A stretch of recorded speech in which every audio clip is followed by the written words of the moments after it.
Olá, meus amigos do canal. Pessoal, para quem não me conhece, sou o André Barbosa, do canal Pequeno Produtor Rural. Você que é novo aí no canal, né? Seja muito bem-vindo. E você que ainda não é inscrito, convido já de primeira mão a se inscrever no canal, já deixando o like também, curtindo os vídeos aí para me ajudar. Pessoal, o canal Pequeno Produtor Rural vai fazer aniversário agora, dia 25, 2 anos. Então já temos, graças a Deus, quase 4.000 inscritos. Mais de 200 vídeos na plataforma do YouTube, disponível para vocês aí. E é onde tento da melhor forma passar para vocês a vida de um pequeno agricultor, né? E principalmente produtor de soja. Geralmente o pequeno produtor às vezes mexe com agricultura familiar, né? Mexe com horta, essas coisas, e eu estou mexendo com soja. Eu vou estar passando para vocês aí por que eu planto soja. Acompanhe aí. O próprio título do vídeo já fala, né? Por que planto soja e não sou agricultura familiar, né? Eu sou pequeno produtor rural, eu sou de um assentamento, já é um assentamento antigo, para quem não conhece, tem de 97 o assentamento, então tem mais de 20 anos aí de existência esse assentamento, então a maioria das áreas já estão tituladas, a minha já está titulada, né? E a minha propriedade ela é uma propriedade de 70 hectares, fica aqui no estado do Mato Grosso, mas no norte do estado, né? Já próximo da divisa do Pará, quase, né? Na cidade de Sinop. Nós estamos aproximadamente 300 quilômetros da divisa do Pará. E é uma propriedade de 70 hectares, né? Então eu quero estar passando para vocês aí por que eu planto soja em vez de ser um agricultor familiar, né? Então, geralmente o pessoal de assentamento, eles geralmente trabalham mais com a agricultura familiar, né? Plantando frutas, legumes, né? E enfim, ou trabalhando com vaca leiteira também, né? Mas eu não, eu tenho mais alguns outros, não é somente eu, tem mais pessoas também que plantam soja no assentamento, não só nesse assentamento que eu faço parte, enfim, no Brasil inteiro tem, né? Mas por que eu, em vez de fazer essas coisas, eu planto soja, né? Eu vim de uma família que trabalhava com legumes, meu pai plantava tomate, eu ajudava meu pai a plantar tomate lá em São Paulo, ainda quando era adolescente, né? A infância também, mexendo sempre em volta da agricultura familiar, né? Meu pai mexia com leite também, eu entregava leite, enfim. E a gente veio para o Mato Grosso e fomos assentados pela reforma agrária, mas infelizmente a reforma agrária ela fez um assentamento distante da cidade, não vou dizer infelizmente, porque graças a Deus, né? E assim pelo menos a gente pegou uma área maior de terra, e a gente consegue fazer mais coisa nessa área, né? Do que pegar uma área próxima da cidade, mais uma área pequena. Daí a única condição que tem de você fazer é trabalhar com horta, enfim, mais da agricultura familiar mesmo, né? E como eu estou a uns 80 quilômetros da cidade, 70 a 80 quilômetros da cidade, depende do percurso da estrada que você fazer, né, vai dar uns 70 a 80 quilômetros. Então isso tornava inviável a plantação de frutas e legumes naquela época. Não digo hoje, que as coisas hoje já facilitou bastante, bastante mesmo, pessoal. Se eu for contar a história para vocês, um próximo vídeo eu vou fazer uma história completa de como é que foi a minha vinda pra cá, como é que era, né?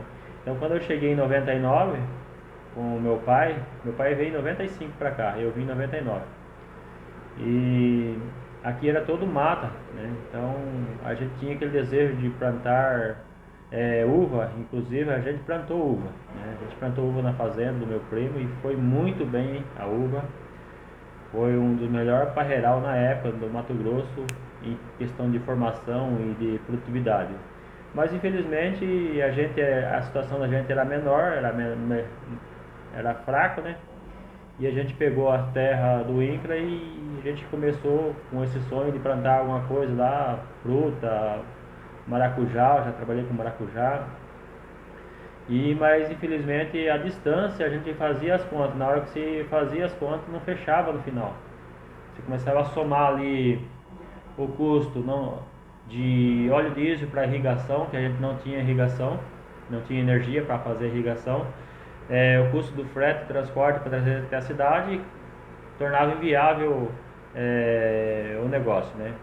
E daí a gente ficou na agricultura, na pecuária por alguns anos, foi 12 anos na pecuária, e até que o pasto se definhou e precisava fazer uma recuperação de pastagem, né?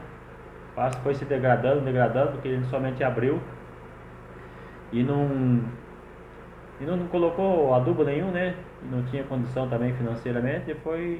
Daí chegou a hora que você tem que ir para a lavoura, né? Para a agricultura, é, para você mecanizar a área, adubar e produzir, né? E como eu já tinha vontade mesmo desde o início de plantar soja, quando a gente chegou aqui não tinha soja ainda, a soja estava uns 200 quilômetros de distância, imagina, da nossa propriedade. Mas eu sabia, eu via que uma hora ou outra a soja ia chegar na minha região. Então eu sempre trabalhei assim, não, nesse período enquanto ela chega aqui, eu vou abrir minha propriedade, vou fazer o que tem que fazer nela, porque quando ela chegar, a soja chegar, as condições, estou com a minha área aberta, pronta para plantar soja, né? Então tudo é um projeto de longo prazo, pessoal. Então se você tem intenção, primeiramente você tem que fazer um planejamento, né? Para as coisas estar acontecendo. Mas isso também vai ficar para um outro vídeo, né? E então, como eu falei, a minha família não era família de plantador de soja, né? Meu pai mexia com gado, sempre gostou de mexer com gado. Meu pai também mexia com plantação de feijão, isso no estado de São Paulo, né? Plantou também milho, pipoca, né? E isso um, é diferente de soja aqui na nossa região, né? Principalmente na época que meu pai plantava, era no plantio convencional, e hoje é tudo plantio direto. E, e daí as coisas foram acontecendo na vida da gente, né? Levou eu a plantar a soja, né? Uma das maiores dificuldades que eu encontrei para ser um agricultor familiar foi a distância do assentamento até o centro comercial, que seria mais próximo ao Sinop. E naquela época não era nem 70 a 80 quilômetros, era 90 a 100 quilômetros. Depois que eles abriram uma estrada mais curta, a gente tinha que fazer uma volta para ir até o assentamento. Isso aí dificultava bastante. A gente não tinha energia elétrica, a energia elétrica chegou em 2007, 2008. Então a gente ficou aí 8 anos, 9 anos sem energia elétrica, né? Então não tinha energia elétrica na propriedade. E a gente morava ali, mexia com gado. Alguns começaram a mexer com leite nessa época, inclusive eu comprei umas vacas leiteiras também, mas não tinha assim uma estrutura para a gente armazenar o leite da gente, e, enfim. A maioria que começou o leite nessa época desanimaram porque não tinha infraestrutura para armazenar o leite para dar fim no leite, né? Para consumir o leite. Então não deu certo na época, né? Então projeto na hora errada. Foi bem isso, né? Então, infelizmente tem uns projetos que vêm na vida da gente até em vez de ser para melhor, para piorar, né? Então não tinha estrutura assim para a gente mexer com gado. Ele tinha que ser gado Nelore mesmo, de Nelore mesmo, que aguentava pular pau e passar para baixo de pau, comer capim seco, né? E as vacas leiteiras, não tinha nem como uma vaca leiteira ficar andando no meio daquele pasto lá com tanto pau que tinha, né? E a ordem do INCRA foi essa: você entra a terra, vou te dar essa terra, você abre ela, que senão eu vou tomar ela de você. E daí a gente entrou, eu entrei, né? E eu abri toda a minha propriedade. Depois, quando eles vieram, eles levaram um susto. Mas, poxa, você abriu toda a propriedade? Você mandou trabalhar agora, como é que é? Vai tomar meu sítio porque eu trabalhei demais, né? Brincadeiras à parte, né, pessoal? Então, não tinha como mexer com agricultura familiar naquela época. Hoje já está um pouquinho melhor, mas hoje nós não temos mão de obra. Naquela época até tinha mão de obra, tinha muita gente parada. Assentamento no início, tem muita gente parado. Só que também a mão de obra não era qualificada. Ninguém, por exemplo, plantação de uva mesmo que a gente plantava, não tinha mão de obra para plantação de uva, era somente a nossa família, né, que mexia com isso. Eu, meu irmão, meu pai e a minha mãe também dava uma força. e tinha um outro funcionário da fazenda lá, mas tipo, não tinha conhecimento do que era o plantio de uva, né? Porque aqui é diferente, é o sistema de plantio, né? Então, isso contribuiu para a gente já fazer aquilo mesmo que a gente já tinha vontade, de plantar soja. A gente via soja no caminho que a gente vinha do estado de São Paulo para cá, Sorriso, Nova Mutum, muita soja plantada. E aí a gente achava lindo que lá para um dia vai chegar lá. Quando chegar na nossa propriedade, a gente vai plantar. Porque a gente não tinha estrada também, a gente, para chegar na propriedade da gente, não tinha nem estrada, era por picada. No próximo vídeo posso contar para vocês também, se vocês tiverem interesse na história. E a propriedade do meu pai foi 3 dias para a gente chegar na propriedade dele. Na minha propriedade já tinha os carreadores de toureiro para a gente chegar, então como é que você vai mexer com a agricultura familiar num lugar desse, né? Então a gente teve que ir para a pecuária, fiquemos 12 anos na pecuária e daí que a gente começou a migrar para a lavoura. As primeiras lavouras deu prejuízo, bastante prejuízo, plantei arroz, não deu muito certo. E então a gente chegou assim num cálculo, pessoal, que a gente tomou a decisão, eu tomei a decisão de plantar, porque só eu que planto soja lá na minha família. A minha irmã mexe com gado de leite, meu pai com gado de corte, e eu planto lavoura, né? Antes era pecuária, um pouquinho de lavoura, e hoje estou só na lavoura, só no agro mesmo, né? E a mão de obra também, né? Não tem mão de obra também para você plantar horta, né? Enfim. E a soja fica muito mais fácil a soja eu plantar soja porque eu faço a colheita em determinada época. Eu contrato 2 caminhão ou 3 caminhão para puxar a minha soja e 15 dias eu faço a minha colheita, né? Então eu tenho aí um período de 4 meses mais ou menos no ano que eu faço o plantio da soja. Eu faço o plantio, faço os tratos culturais, depois vem a colheita. Então, o frete mesmo para trazer para o armazém é só 15 dias mais ou menos de frete. Então, eu contrato o caminhão, tem a minha colheitadeirinha, tem os vizinhos meus também que me ajudam com as máquinas dele, a gente faz a colheita minha e trago para a cidade. Eu vou ajudar meu vizinho a fazer a colheita dele também, a gente traz para a cidade. Então, fica concentrado tudo na mesma época. A mesma máquina que colhe a minha soja já colhe a dele, o mesmo caminhão que colhe a minha soja também já vai para dele, enfim. Fica muito mais fácil do que plantar legume ou a outra coisa que seja por parte da agricultura familiar numa distância dessa. Então a gente planta lá a soja, faz uma colheita só, né? Podemos dizer uma semana, 15 dias aí de colheita. E depois, se a gente plantar o milho, a gente também tem a colheita do milho, mas fica assim algo mais concentrado. Não precisa toda semana vir na cidade trazer melancia ou alface, ou seja o que for da agricultura familiar. Porque o custo de transporte encarece muito a produção, né? Não vale a pena você plantar pepino, igual muitos plantaram lá para conserva, tem que vir todo dia para a cidade. Alguns plantaram é, abóbora, eu trouxe abóbora para um colega meu, não conseguiu vender aqui na cidade, perdeu toda a carga e teve que doar aí as abóboras porque não tinha comprador. Melancia também, tem alguns que plantavam e alguns plantam ainda. Então a soja é muito mais tranquilo para mim, para o agricultor, em questão assim de serviço. Você consegue mais planejar o serviço. Eu vou plantar mês de outubro ou mais tardar novembro, para mim ter uma janela mais tranquila de colheita. Eu sendo pequeno produtor rural, eu posso plantar um pouquinho mais atrasado. Eu vou um pouco mais atrás. Os outros que tem mais máquina, que tem mais maquinário do que eu, planta na frente, colhe primeiro, depois sobra a máquina para mim, escolher a máquina se eu quiser. Eu tenho minha maquininha lá, vocês conhecem.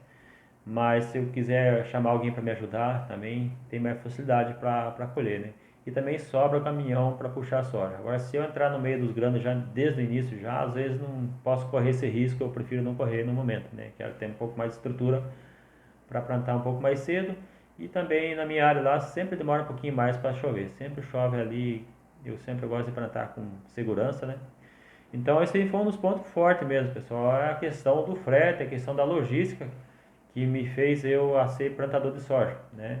E também eu gostei, o custo é compensado, é compensável o custo, mesmo sendo pequeno, um produtor rural compensa, é viável. E lógico que tu tem o investimento, né? As coisas têm que ser bem planejadas, mas dá certo o pequeno produtor rural plantar soja, né? E desde que faça as coisas bem certo, com planejamento, com assistência técnica, a orientação sempre de um agrônomo, isso é muito importante. O pessoal da Empire tem apoiado demais, o pessoal da Embrapa tem muito conhecimento também. Enfim, sempre trocando ideia com os outros produtores também, que são plantadores de soja, que tem mais experiência do que a gente, né? E também a mão de obra também, pessoal, a mão de obra aqui não tem mão de obra. É muito difícil a mão de obra também, não é fácil não. Eu planto a soja lá, eu sempre troco dias com meu vizinho lá, sempre vocês vêem no vídeo aí, o Dinei, ele também planta soja, né? E inclusive arrendou mais terra agora. E então um ajuda o outro, né? Um ajuda o outro. Meu pai ajuda demais, a minha esposa também ajuda demais. Ela ela me ajuda demais. Então, se depender assim de mão de obra, contratar fora, também estou achando, graças a Deus está aparecendo agora, está tendo bem, tem uns ajudando também que está me ajudando. Matheus, vocês viram agora aí, o Matheus cresceu ali junto com a gente. Eu vi ele pequenininho, cresceu dentro de casa quase, hoje está trabalhando, me ajudando lá também, aprendendo a trabalhar com um trator. Ele está fazendo agronomia, pessoal, também agora. Então, ele faz semi-presencial. E está me ajudando lá nos tempos vagos dele, intercalando com a faculdade dele. Está sendo bom para mim e bom para ele também, né? Então, basicamente é isso, pessoal, que eu creio que vocês tenham entendido, né? Por que eu planto soja? Distância dos centros comerciais, tem como plantar lá. E mão de obra. E a facilidade de você tirar a sua produção de soja é muito mais fácil. É 15 dias a colheita, a colheita, vamos preparar, vamos colher e vamos trazer para os armazém e vender e encerrou. Já vem a próxima safra, né? Então, se mexer com leite é todo dia, né? A minha irmã, ela mexe com leite, demais produtores também mexem com leite, eles têm armazém, lá tem eles têm lá também um tanque de resfriador cada distância, então eles fazem as coletas, ou então o caminhão faz as coletas uma vez por semana, o caminhão da cooperativa, né? Mas todo dia você tem que estar tirando leite, não tem sábado, não tem domingo, né? Então a soja é bem mais prático do que a agricultura familiar, né? E na minha região aqui também, pessoal, tem muita facilidade para você plantar soja. Aqui a gente tem armazém geral próximo, a gente tem as empresas que fornecem para a gente os produtos, desde a semente e os químicos, todo o que você precisar, assistência técnica, a gente tem aqui, é muito bom nesse sentido, né? Então você tem que analisar bem também onde você está, né? Isso, quando eu cheguei aqui, não tinha quase nada disso aqui que eu estou falando, só tinha madeireira aqui e serraria, né? Então não tinha nada de agricultura aqui, principalmente também na questão da agricultura familiar. A gente comprava os defensivos químicos para uva, tudo lá em Holanda, São Paulo. Então era uma burocracia muito grande. Eu digo, o meu primo comprava, né? E para trazer os produtos lá para cá, porque aqui não tinha, né? E hoje não, hoje já tem uma estrutura, a cidade está muito boa aqui. Eu creio que até mesmo para os agricultores familiares hoje já é um outro patamar, né? Mas eu não tenho vontade não, pessoal, mexer com isso não. Prefiro continuar na soja, plantando soja, mais tranquilo. Não incentivo ninguém a plantar. Faça aquilo que você acha que é melhor para você. Analisa o mercado, analisa a sua região, a sua propriedade. Faça planejamento, faça a conta. E tudo que você fazer com um bom planejamento dá certo. Seja na agricultura familiar ou seja na soja, né, plantio de soja, tudo dá certo desde que seja feito sobre um planejamento. Então deixo esse vídeo para vocês, espero que vocês tenham entendido. Quero agradecer a atenção de vocês e convidar você que não é inscrito a se inscrever no canal, curtir, comentar aí. Se vocês quiserem também conhecer um pouco da história, como é que foi a vinda de lá para cá, quem trouxe a gente, como foi, pode estar comentando também. Eu vou estar fazendo para vocês. Agora está num período que podemos dizer de entre safra. Quem plantou milho está se preparando para colher o milho, né? E quem não plantou, jogou milheto, eu vou estar colhendo milheto daqui a uns dias. Tem um pouquinho de milho lá também, que eu plantei sapogaça. Então é um momento bem tranquilo agora. Estou abrindo mais área, né? Estou dobrando minha área de plantio. Então a abertura de área dá muito trabalho. Só acompanha meus vídeos aí, você que não acompanhou, e tem bastante vídeo aí no canal. Eu abri nas áreas aí, já tem mais de 200 vídeos. Estou muito feliz aí, graças a Deus, e agradeço a todos. E que Deus abençoe a todos, pessoal. Até o próximo vídeo.